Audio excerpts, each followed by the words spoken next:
ہم سری با انبیاء برداشتند، اولیاء را ہم چو خود پنداشتند۔ فرماتے ہیں کہ اسی اپنے غلط قیاس سے کبھی انہوں نے انبیاء کی برابری کا دعویٰ کھڑا کر دیا اور کبھی اولیاء کو اپنے برابر سمجھ لیا۔ یہی غلط فہمی ہمیشہ چلتی رہی، جس کی وجہ سے لوگ گمراہ ہوتے رہے۔ گفتہ اینک ما بشر اے شام بشر، ماو اے شام بستہ اے خوابی مخر۔ اور اگر کسی نے اس بے ادبی پر، اس سوء ادب پر اعتراض کیا تو کہہ دیا لو جی ہم بھی انسان یہ بھی انسان، ہم اور یہ دونوں سونے اور کھانے پینے کے پابند ہیں، لہٰذا ہم میں کوئی فرق نہیں، ہم ایک جیسے ہیں۔ تو یہ جو ان کا معاملات کو دیکھنے کا انداز تھا، یہ مولانا صاحب فرماتے ہیں کہ گمراہی کا سبب بنا۔ انبیاء اور اہل اللہ کو اپنے جیسا سمجھنا ہی گمراہی کی بڑی بنیاد ہے۔ مولانا صاحب فرماتے ہیں کہ اے بے ادب، تو انبیاء کا کھانا پینا دیکھ کر ان کو اپنے برابر سمجھ رہا ہے، آ تجھے بتاؤں اس کی حقیقت کیا ہے۔ این خورد گردد پلی دی زو جدا، وہاں خورد گردد ہما نور خدا۔ سبحان اللہ سبحان اللہ۔ مولانا صاحب فرماتے ہیں کہ تو جو غذا کھاتا ہے اس سے نجاست بنتی ہے، اور انبیاء جو کھاتے ہیں اس سے نور خدا بنتا ہے، ان کے نور میں اضافہ ہوتا ہے۔ این خورد زائد ہما بخل و حسد، وہاں خورد زائد ہما نور احد۔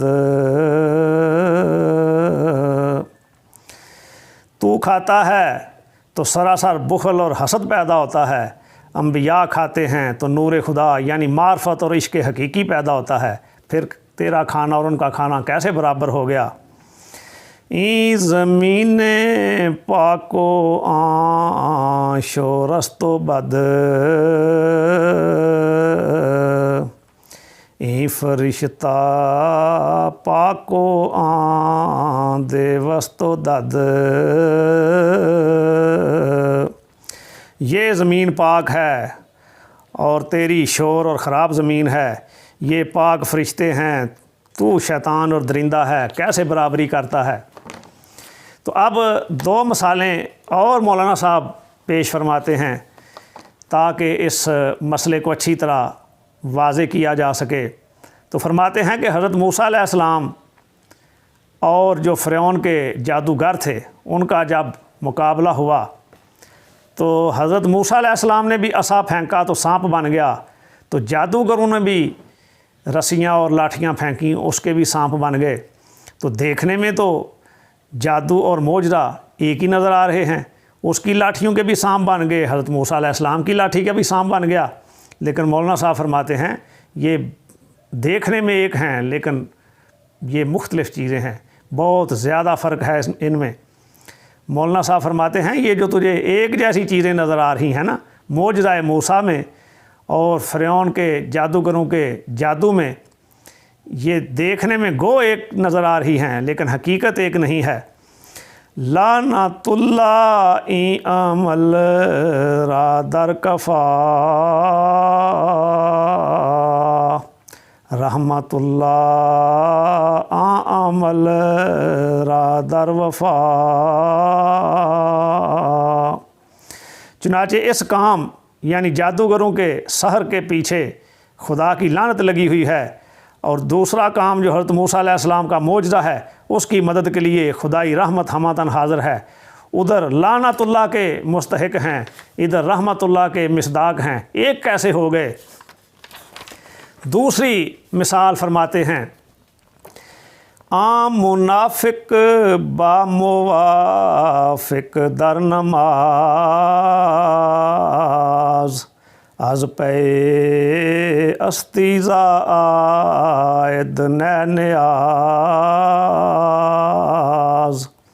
فرماتے ہیں کہ منافق اور موافق یعنی مومن دونوں کٹھے نماز پڑھتے ہیں، دیکھنے میں ایک ہی عمل کر رہے ہیں۔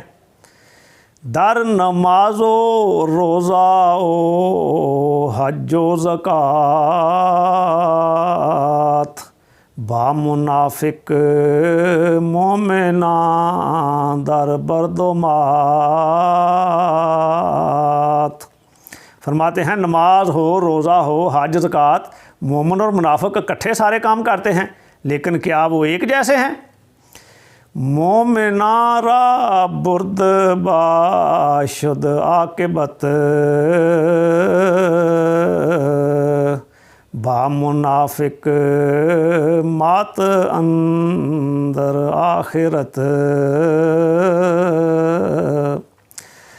فرماتے ہیں کہ اے بے ادب جو ظاہری چیزیں دیکھ کر اپنے جیسا سمجھ رہا ہے اہل اللہ کو، تجھے پتہ چل جائے گا کہ منافق اور مومن جو دیکھنے میں ایک جیسے ہیں وہ قیامت کے روز مومن فتح یاب ہو کر جنت میں جائیں گے، منافق شکست کھا کر دوزخ میں چلے جائیں گے۔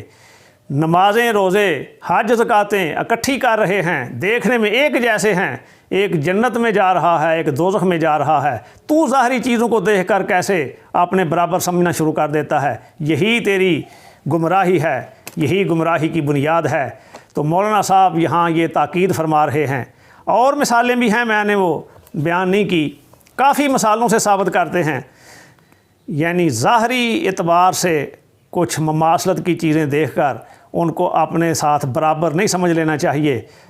چیزیں دیکھنے میں ایک جیسی ہوتی ہیں لیکن معنوی طور پر زمین آسمان کا فرق ہوتا ہے۔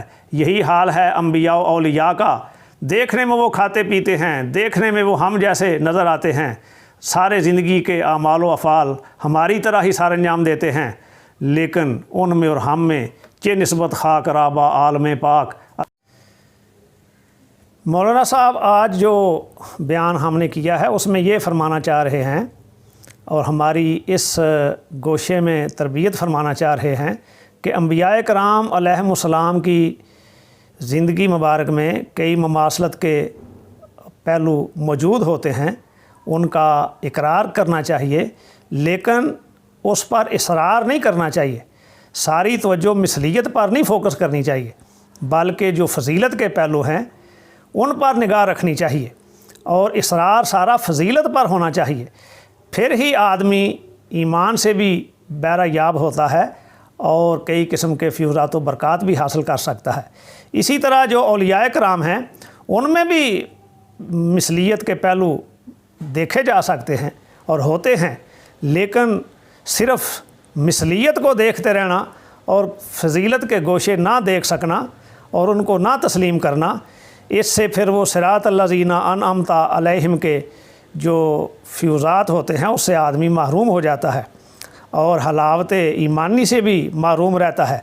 اور اگر فضیلت کو تسلیم ہی نہ کیا جائے اور صرف ہر کسی کو اعلیٰ سے اعلیٰ شخصیت کو، اہل اللہ میں سے ہر قابل احترام ہستی کو اپنے جیسا ہی سمجھتے رہیں تو پھر انسان نہ ان کا ادب کر سکتا ہے، نہ تعظیم کر سکتا ہے، نہ پراپرلی اطاعت کر سکتا ہے، اور یہ زاویہ نگاہ گمراہی کی طرف لے جاتا ہے اور گمراہی کی بنیاد بن جاتا ہے۔